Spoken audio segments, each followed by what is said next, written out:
They had some old copies, but they didn't have the manuscripts.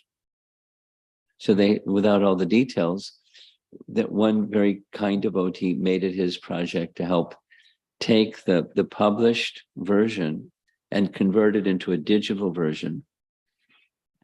I don't know how you do that. And then, because they have policies now in place that weren't there in 1984, English words translated to Chinese have to follow certain standards. So he had to match up the digital version with their standards and then have the book published. And they had to then locate the paintings. They had, where were the paintings? They couldn't find the manuscript. They couldn't find the paintings. Long story short, they were ready to print because I was asking for it. And because they knew its importance, with Tamal Krishna Maharaj and preaching in China. And then what happened was the Communist Party had their big party, the big festival. Every 5 years, there's a big thing, and they set policies. And so the BBT stopped publishing for that period of time, for a whole month. At the end of this month of November, there's going to be a reprint of this book in Chinese. And I just got a letter 2 days ago from the person with the China BBT. What they plan to do is they made a calendar for the whole of mainland China, using the photographs for each of the months, paintings from Light of the Bhagavat. So whoever buys a book gets a free calendar with the paintings from Light of the Bhagavat. So they're making I don't know how that happened, but they're making a nice arrangement. So I'm going to start in the early part of next month, once a week, giving a class to the devotees in China and start covering what we're doing here in English. And they'll have the book along with a calendar.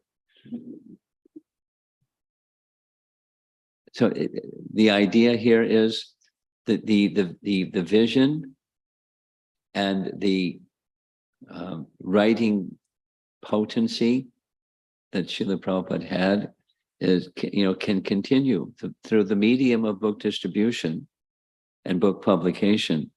The message of our disciplic succession and our founder Acharya can go on.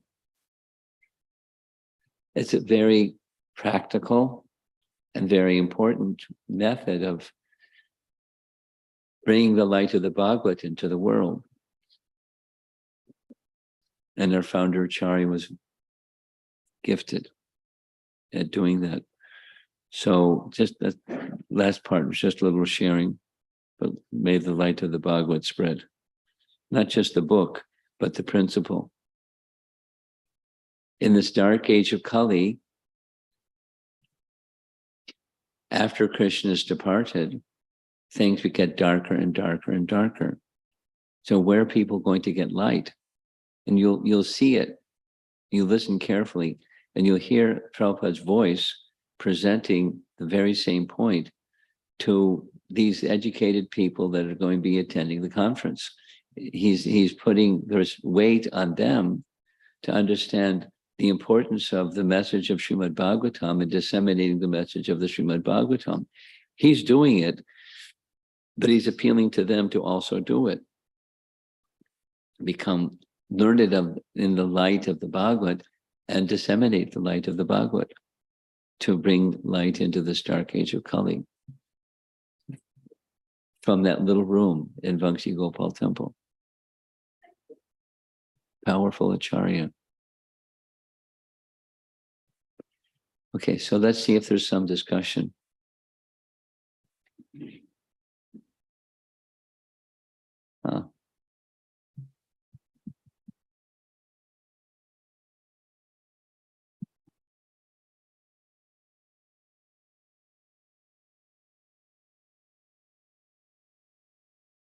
Short comment about your lecture yesterday evening. It felt very good to hear from you say that Grihasthas like you are busy. I was very happy to hear that and elated to hear that. I just want to share it. Okay.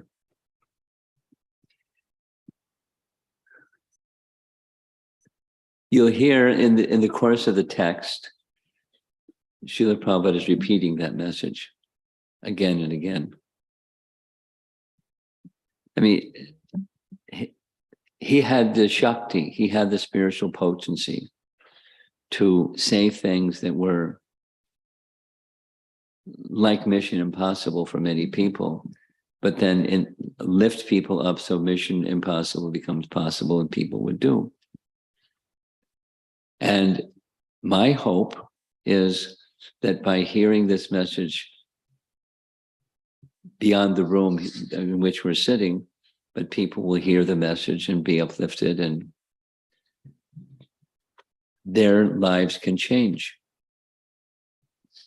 It happens. It's still happening, and it can continue to happen going into the future. If we have faith in the message of the Bhagavatam and its power to uplift, because that was the intention of Vyas.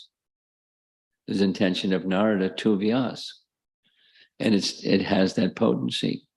So it can carry people from the misfortune of the dark age of Kali into a better life, a life that's transformed from material to spiritual.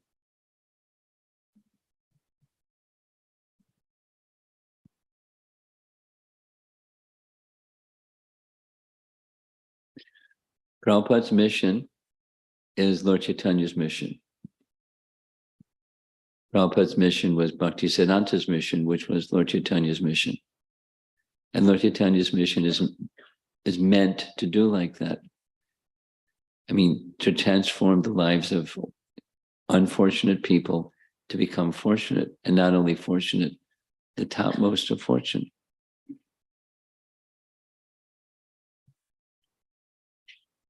And it's easy to say something like that in a room where there's a few dozen people and we're, saying there's something very special about all of this, but there's something very special about all this.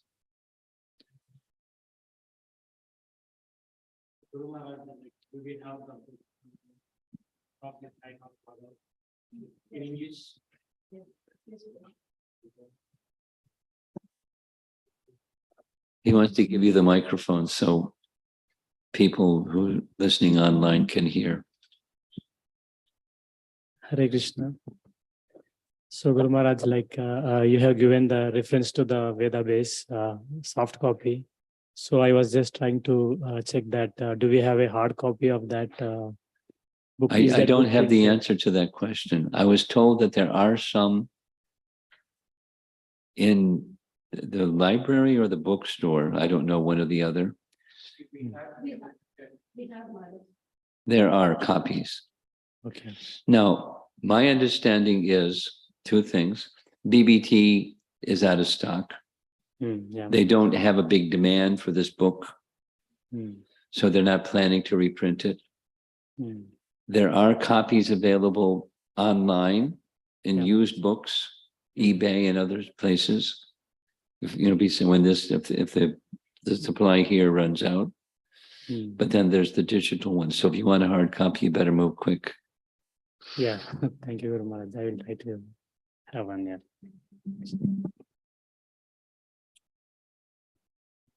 Hare Krishna. Thank you so much for this class, Prabhuji. I'm mesmerized to hear Maharaji. Sorry, so I'm mesmerized to hear this live event. I have one question. Maybe I missed to understand one part when you mentioned that the book, what Prabhupada ji wrote, was published somewhere in some other place. He finished it in 1962. Okay. 23 years later, it was published. The manuscript was in English. Okay. The English manuscript was given to Tamal Krishna Maharaj, who had it published in Hong Kong. Okay. Because the intention of the book was for an event in Japan for Oriental, Far East minds to appreciate lessons of life from nature. So Tamal Krishna Maharaj had everything done, the artwork, et cetera, done. 23 years later. Is Is that clear? Yeah, so you mentioned one more point, Arvindo Ashram. Yeah, 1 year, the book wasn't published, but Prabhupada was invited as a guest speaker at the Aurobindo Ashram. Okay, So he went and delivered essentially the message without a book, but the message. got it. Okay, thank you, Maharaji. One more quick question. You mentioned one more instance that during Mahatma Gandhi's some funeral. During his, yes, Yes. the event commemorating his departure, at the time of his departure, Prabhupada was a guest speaker because he was a prominent leader in the Gandhi movement during his college days. Okay, so means he attended that funeral. He was as a speaker. Speaker. Okay, He not only attended it. okay, got it, Maharaji. Hare Krishna Maharaj, I have just one question. You talk about Sannyas Guru of Prabhupada, so Keshav Maharaj. So he was a disciple of Bhakti Saraswati. Bhakti Siddhanta. Okay. Yes, he was. Okay. He was an intellectual and a writer. He was a scholarly personality as well as, in charge of a particular mat. The Keshava mat, Gaudiya Keshava mat, is one of the prominent temples in the Gaudiya mat system, and he was in charge of that particular place. But his notoriety, especially, was his writing, and they had a close friendship. And he prodded Prabhupada to come forward to help fulfill the mission that he was given by Bhakti Siddhanta. So he had supporters, spiritually gifted supporters. Thank you, Maharaj.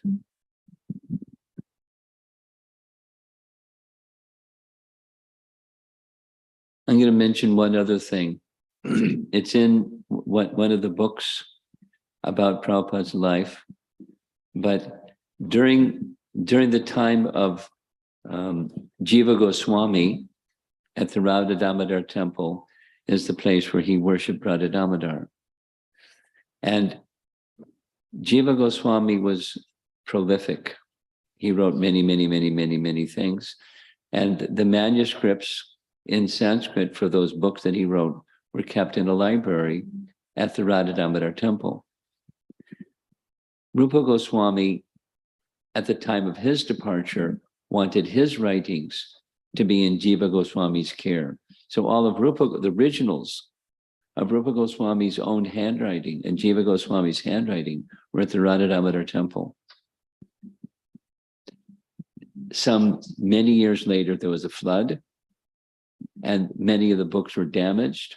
And so the Goswami at the Radha Damodar temple understood, we don't have the means to protect these sacred documents and manuscripts.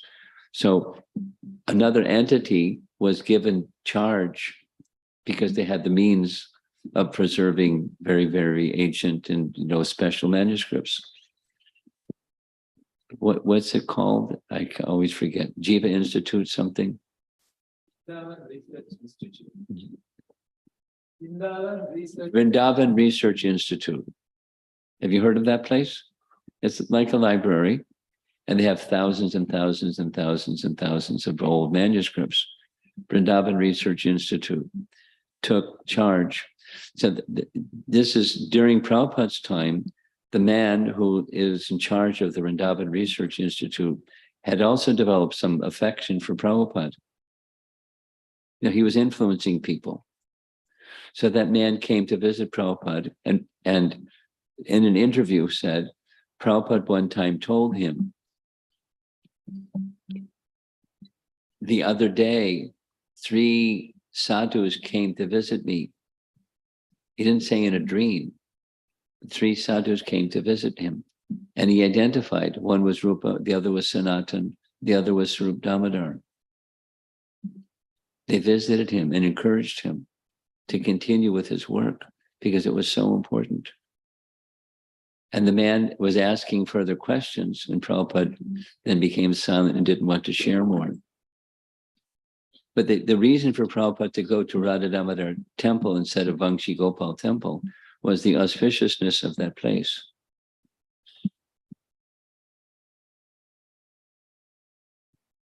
Spiritual humility was superseded by mercy. And he got a lot of mercy to do what he did. I mean, it's important to remember it. The empowerment that Srila Prabhupada had came from great personalities, departed personalities, but gave their blessings to him to do what he did.